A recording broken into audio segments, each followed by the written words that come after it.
So what's up guys, and welcome back sa ating channel. For today's video guys ay i-review na natin guys itong bagong repair natin na Micol C18. Syempre iti-testing na natin guys dahil na-repair na natin to. So check nyo lang guys yung dati kong video or last video kung ano yung problema nito. Ayan, tsaka kung ano yung pesa yung sira. Sa video na to guys ay review lang natin yung laman tsaka sound check natin guys. So brand name is Micol CE18. Dito sa harap guys, nandito yung kanyang volume, channel 1, channel 2. So per channel guys, meron siyang active, protect, signal, and clip. Signal, LED indicator. Yan. Nandito na rin guys yung kanyang power switch, naka rectangular type. Sa kanyang harap guys, ito yung kanyang handle. Yan, per side. Medyo mataas siya guys, itong klase na power amp. Papakita natin yung sukat. Kuha muna tayo ng Metrosan. Ito. Nasaan na yung Metrosan ito guys?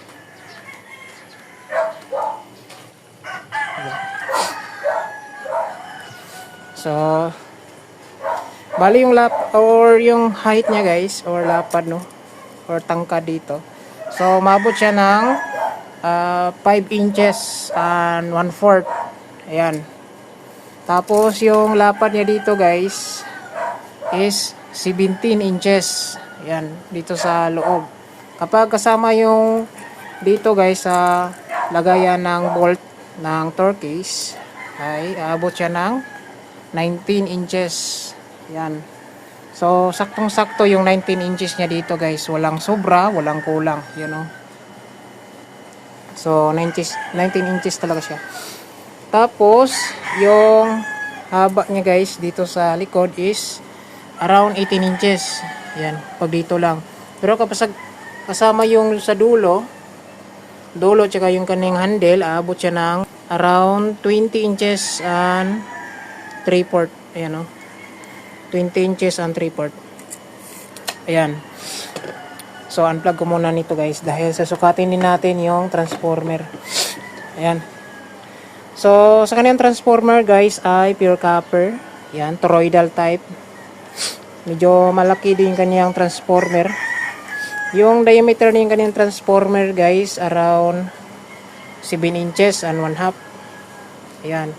Yung kanyang height naman guys ay around 4 inches and 1/4. Ayan, 4 inches and 1/4. So, yung nakasulat dito guys sa kanyang transformer ay CE18. Tapos, meron siyang 42 volts sa low voltage.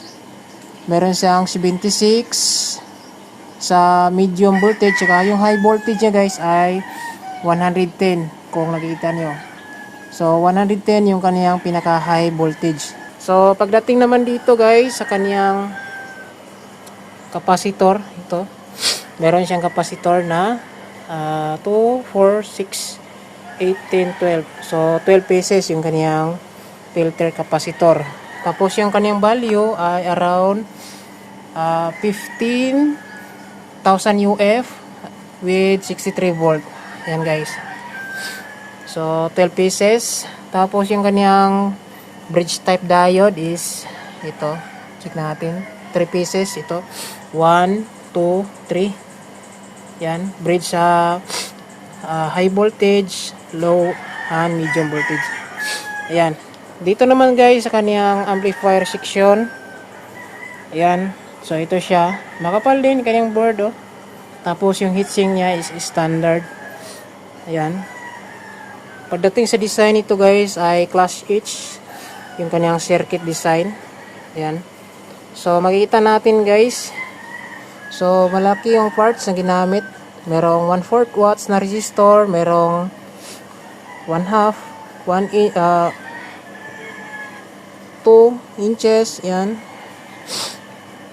2 watts. Yan. Tapos 5 watts. So, sa kanyang power outputs guys, gumagamit sila ng Toshiba. To is A1943 at saka sa kabila is to is C500 ito guys. So dito tayo magbabase sa kanyang pinaka 5 watts resistor. Yan, sa kanyang output. So, merong 1, 2, 3, 4, 5, 6, 7, 8. So, meron siyang 8 pieces na 5 watts resistor. Pero yung isa guys ay bakante. So, pwede pa ito lagyan. Pero yung nakalagay lang nila dito guys ay 1, 2, 3, 4, 5, 6, 7. Ayan. So, 7 lang guys. 1, 2, 3, 4, 5, 6, 7. Itong isa is driver na po ito. Ayan. So, okay din guys. Napaka-solid yung kaniyang parts na ginamit. Tsaka meron siyang fuse sa high voltage guys. So, yan guys. Overall, ito na po yung laman niya guys. So, siksik din yung kaniyang laman. Itong klase na power amp. Mikol CA18. So, ngayon sa sound test natin, gagamit tayo ng mixer. Bali, 6 channel mixer yung gagamitin natin ngayon. Ito, Joson Jet 6. Yan, power on na natin to.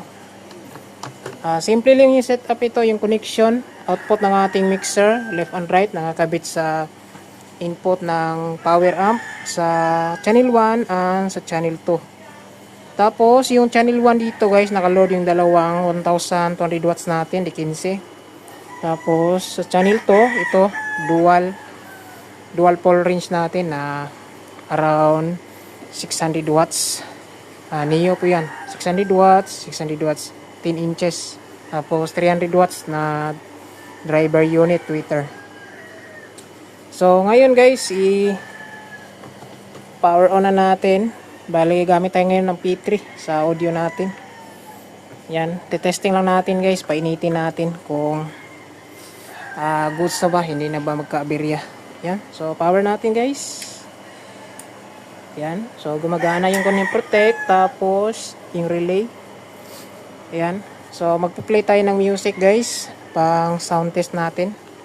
Dito yung ating device. Bali yung Bluetooth natin guys ay X-Vibe na P3. Pwede nito pang gamitin sa pang events. Malayong sagap nito. Kung gusto na mayroong mag-request ng karaoke, magagamit nyo to, lalong-lalo na sa mga wedding, mga kahit anong events guys. So, hanap muna tayo ng music. Ito guys.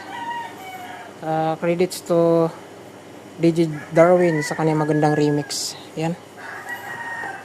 So, pinaan lang natin yung mobile phone. Yan, up natin yung volume guys. Yan, pang-follow 0 dB Yan. So, test natin yung channel 1.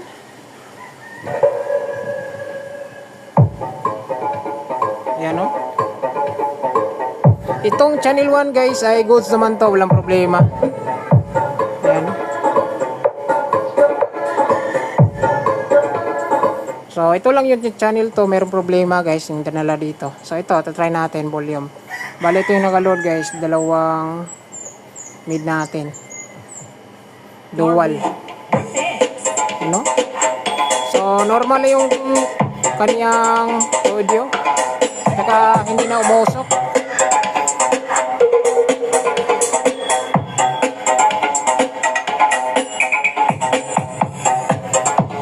So, pagsabay natin yung dalawa.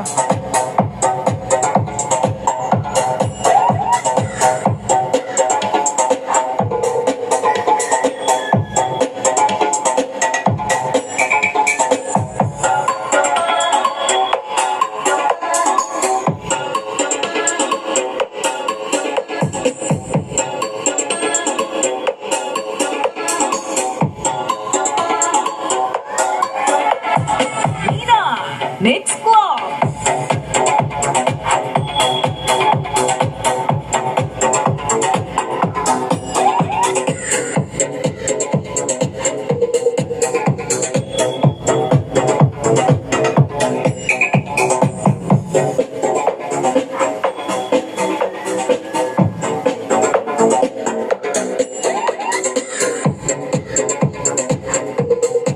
Yan, so goods na itong amplifier na to, yung channel 2. Yan, hindi na umusok. So check nyo lang guys yung last video natin kung ano yung sira na to. Pinakita natin yung sira ni guys. So overall guys, goods na to. Pwede na to i-saba ulit sa events. Yan. Tapos, siyempre, update din natin yung order ni Bossing. Yung mayari ng amplifier, yung mayari nito is yung ding nag-order nito. 2 halimaw. Pasilip lang natin, no. 18 inches po ito, halimaw box. Tapos, naka-dual yung speaker board. Yan, no. Matibay po ito paggagawa. Yan, 2. Merong butas sa taas para sa plunger. Yan. So, ayan guys, patuloy natin yung sound check. So, dito natin yung video guys. Dito natin tatapusin yung video. At least, pinakita natin yung sound check natin. Tsaka review dito sa itong klase na power amp. Dahil magpapatuloy tayo dito. So, paggawa. So, yun lang guys. God bless. Ingat tayo lahat.